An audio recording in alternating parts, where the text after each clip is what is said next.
我装好 C4 了。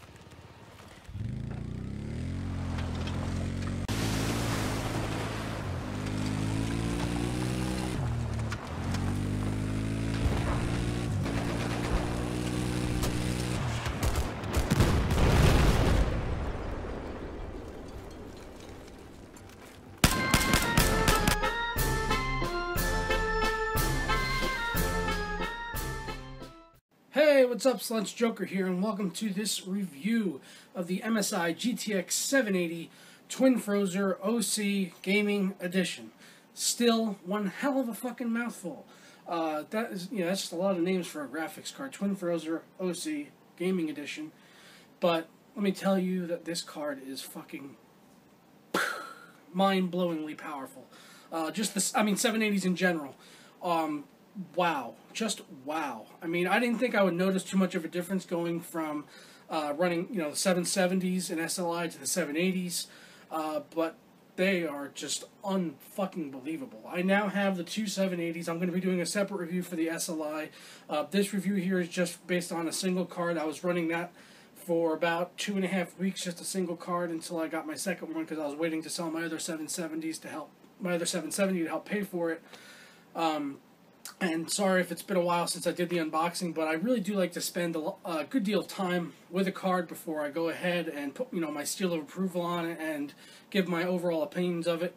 As far as the cooling and performance and all that goes, and I'm going to be showing some benchmark numbers later in the video, comparing the single 780 versus a single 770, and I'll probably include the numbers for the 770s and SLI as well. And then in the next video with the SLI, I'll be comparing all four of those numbers all together side by side, so you guys can get an idea of all the different performance, between those.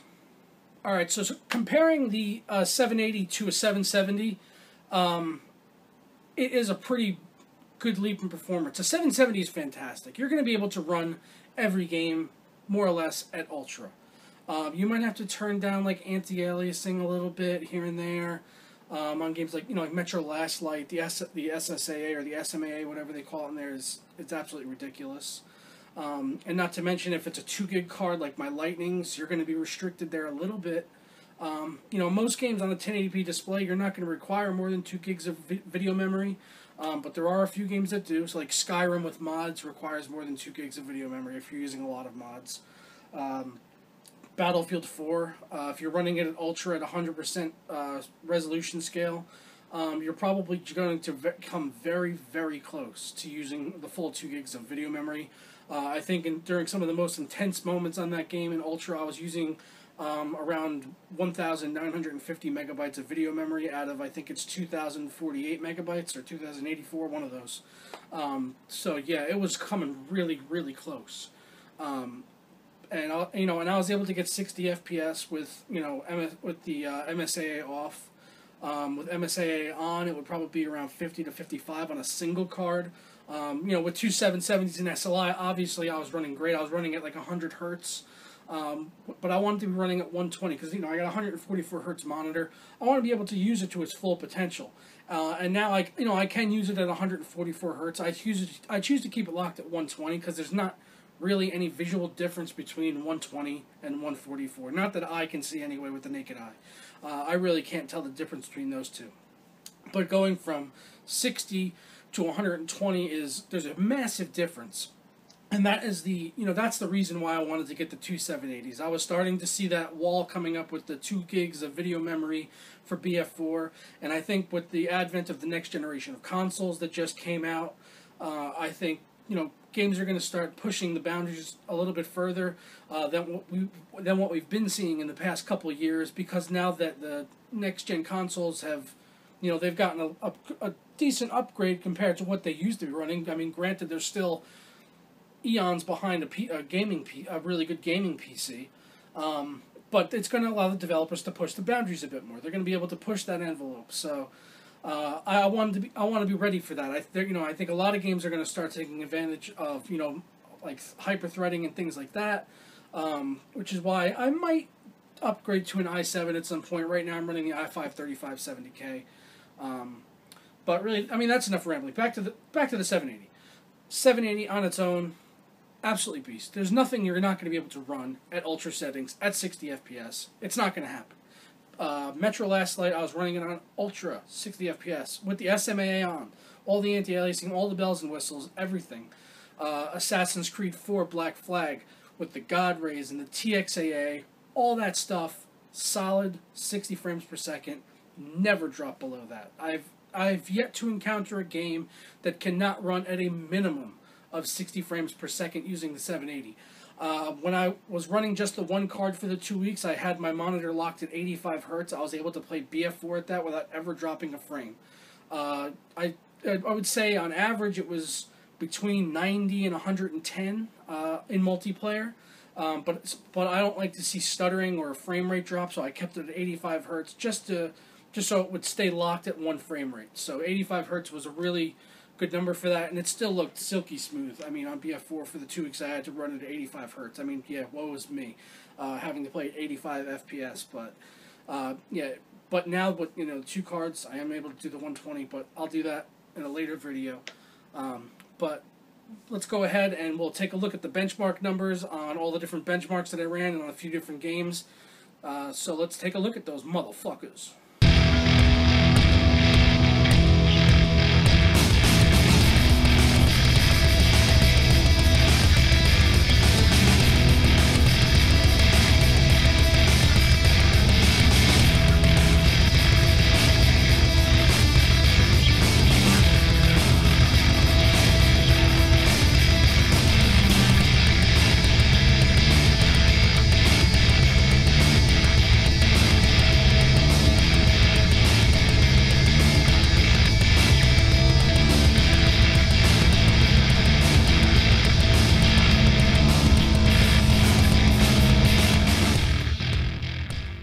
Alright, so there you go. As you can see there, the 780 is putting up some pretty impressive numbers compared against the single 770.